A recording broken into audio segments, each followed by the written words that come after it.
नमस्कार, मी डॉक्टर मच्छिंद्र बांगर महाराष्ट्रातील आणि देशातील हवामान परिस्थिती संदर्भात ताजा अंदाज देणार आहे. आपण बघतो की बंगालच्या उपसागरामध्ये ताकदवर अशा प्रकारचा कमी दाब तयार होण्याची शक्यता आहे. परंतु त्याचा मार्ग हा तसा म्यानमारच्या दिशेने असल्यामुळे भारतावर फार परिणाम होणार नाही. परंतु भारतात येणाऱ्या बाष्पयुक्त वाऱ्यांमुळे 1010 हेक्टोपास्कलपेक्षा जर हवेचा दाब महाराष्ट्रात कमी झाला तर त्या ठिकाणी ढगाळ परिस्थिती ओढली जाणार आहे आणि त्यामुळे वातावरण बदलू शकतं. त्यामुळे या व्हिडिओमध्ये आपण पुढे नेमकी वातावरणात काय बदल होणार आहे हे बघणार आहोत. आज 22 तारखेला केवळ केरळ आणि तामिळनाडूमध्ये मेघगर्जनेसह पावसाचा अंदाज आहे भारतीय हवामान खात्याच्या अंदाजानुसार.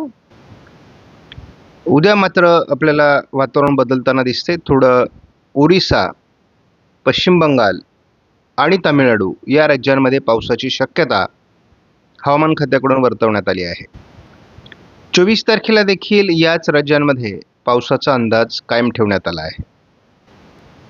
25 तारखेला मात्र हा पावसाचा अलर्ट संपण्याची शक्यता आहे.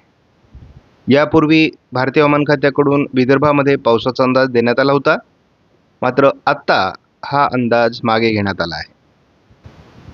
गेल्या 24 तासात झालेल्या पावसाच्या ॲक्टिव्हिटीजनुसार केवळ गुजरातच्या काही भागामध्ये आणि मध्य प्रदेशच्या काही भागामध्ये पावसाचा अंदाज या ठिकाणी होता आणि या ठिकाणी पाऊस झालेला आहे. तामिळनाडूमध्ये किरकोळ काही 4-5 ठिकाणी पाऊस झालेला आहे. या पलीकडे पाऊस कुठेही झालेला नाही आहे. ढगाळ वातावरण आहे, थंडी कमी झालेली आहे आणि आता हळूहळू थंडीचा उतार सुरू झाला. केवळ पहाटे थंडी जाणवण्याची शक्यता आहे.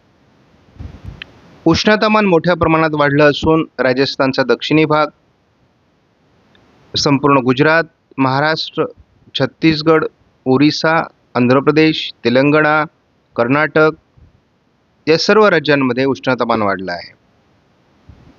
मात्र केरळ आणि तामिळनाडूमध्ये पावसाच्या ॲक्टिव्हिटीज आहेत, त्यामुळे या ठिकाणचं तापमान हे थोडं समतोल आहे. आपण GFS मॉडेलचा अंदाज बघितला तर केरळ तामिळनाडूमध्ये आज पावसाचा अंदाज आहे.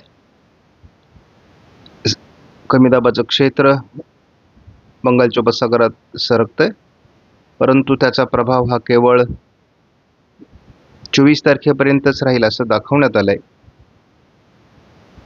किनारपट्टी भागात 25 तारखेला थोडं वातावरण असेल, मात्र या कमी दाबाचा फारसा प्रभाव भारतीय हवामानावर होणार नाही असंच चित्र स्पष्ट होतंय. त्यामुळे पुढे 3 मार्चपर्यंत फारशा पावसाच्या घटना घडणार नाहीत. आपण बघतो की संपूर्ण वातावरणामध्ये आता बदल झालेला आहे. 22 तारखेला आपण पोहोचलो आहोत. उष्णतामान वाढतंय महाराष्ट्रामध्ये आणि आपण बघतो की प्रत्येक दिवशी या उष्णतामानामध्ये चढ उतार होत आहेत. थोडं उत्तर महाराष्ट्रामध्ये हवामानात गारवा राहू शकतो, परंतु आपण 28 तारखेला उत्तर कोकण, उत्तर महाराष्ट्र, मध्य महाराष्ट्रामध्ये थोडा गारवा राहण्याची शक्यता आहे पहाटे. मात्र मराठवाडा, विदर्भामध्ये हा गारवा राहणार नाही. मात्र आपण 3 मार्चला बघतो की उन्हाळा सुरू झालेला असणार आहे, कारण रात्रीचं तापमान देखील 22 अंशाच्या पुढे गेलेलं असेल. हीच बाब आपण जेव्हा दुपारच्या तापमानासंदर्भात बघतो 22 तारखेला, तेव्हा दुपारचं तापमान हे 34 अंश सेल्सिअसच्या पुढे आहे आणि यामध्ये सातत्याने वाढ होताना आपल्याला बघायला मिळणार आहे. याला फक्त 25 तारखेनंतर थोडं कोकण किनारपट्टीमध्ये उत्तरेला उष्णता कमी होणार आहे. मात्र उष्णतामान वाढत आहे ते विदर्भ आणि मराठवाड्याकडे, त्यामुळे थोडा कोकणाला आल्हाद मिळणार आहे. आणि 3 तारखेपासून मात्र संपूर्ण भारतामध्येच थंडी संपलेली असेल. केवळ उत्तरेत थंडी शिल्लक राहील. मात्र उन्हाळा हा मार्चपासूनच सुरू होतोय असं स्पष्ट झालंय. आपला अंदाज जवळपास 8 मार्चपर्यंत पोहोचला आहे आणि आज आपण ब्लॉग चॅनलच्या माध्यमातून संपूर्ण मार्च महिन्याचा अंदाज देणार आहोत. त्यामुळे हा व्हिडिओ जो ब्लॉग चॅनलवर पब्लिश होईल तोही बघा. आपण दिलेल्या अंदाजानुसार बंगालच्या उपसागरात तयार होणारी हवामान प्रणाली ही विरुद्ध दिशेने सरकणार आहे आणि तशी ही 2 दिवसात ती संपुष्टात येण्याचे देखील अनेक मॉडेल आता अंदाज देऊ लागले आहेत. त्यामुळे केवळ ढगाळ परिस्थिती निर्माण होईल. महाराष्ट्रात पावसाचा सध्या तरी अंदाज व्यक्त होत नाही. हाच अंदाज आपण जेव्हा GFS नुसार बघतो तेव्हा देखील अंदाजात विशेष बदल नाही. AIFS मॉडेलने देखील केवळ ढगाळ वातावरण दाखवलं आहे.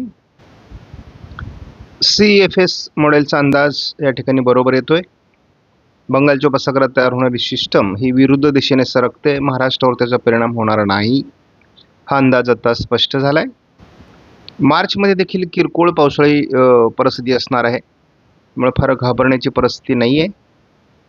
मात्र एप्रिल हा तापदायक असणार आहे आणि आपण मेचा अंदाज बघत होतो आतापर्यंत, परंतु मे हा महाराष्ट्रासाठी थोडा हवामान बदलते CFS मॉडेलनुसार.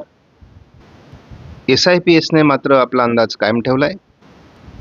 Multi model assemble MME ने सुद्धा हा अंदाज कायम ठेवला आहे, परंतु महाराष्ट्रावर फार परिणाम दाखवण्यात आलेला नाही. आणि मी तुम्हाला नेहमी सांगतो अंदाज बदलत असतात, त्यामुळे दररोजचे अपडेट महत्त्वाचे आहेत. बंगालच्या उपसागरात जरी सिस्टम विकसित होत असली तरी तिचं अस्तित्व हे केवळ 2 दिवसाचं आहे. 24-25 तारखेनंतर तिचं अस्तित्व संपणार आहे आणि तसा भारतीय भूभागावर त्याचा फार परिणाम होणार नाही. बंगालच्या उपसागराच्या अंतर्गत भागात त्याचा परिणाम होऊन ती विरुद्ध दिशेने निघून जाईल किंवा संपुष्टात येईल. केवळ केरळ, तामिळनाडूमध्ये त्याचा थोडा परिणाम जाणवण्याची शक्यता आहे. त्यामुळे आपल्याला महाराष्ट्रामध्ये फार घाबरून जाण्यासारखी काही परिस्थिती नाही आहे. आपण 8 फेब्रुवारीपर्यंत जरी एकत्रित अंदाज बघितला तरी तो यापूर्वी आपल्याला महाराष्ट्रात पाऊस दाखवत होता. सिस्टम विरुद्ध दिशेने निघून जाणार आहे आणि महाराष्ट्रात कुठल्याही प्रकारचं पावसाळी वातावरण तयार होण्याची शक्यता आता कमी होते आहे.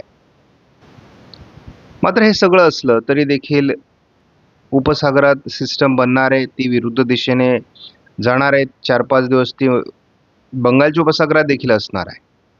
त्यामुळे जे काही बाष्पयुक्त वारे महाराष्ट्रावर येतील ती ढगाळ परिस्थिती निर्माण करणार आहे. त्यामुळे आपल्याला या मॉडेलच्या माध्यमातून ढगाळ परिस्थितीचा अंदाज घेणं आवश्यक आहे. आपण बघतो तर आज देखील आपल्याला महाराष्ट्रामध्ये ढगाळ परिस्थिती बघायला मिळेल. उद्याही हलक्या स्वरूपाची ढगाळ परिस्थिती असेल.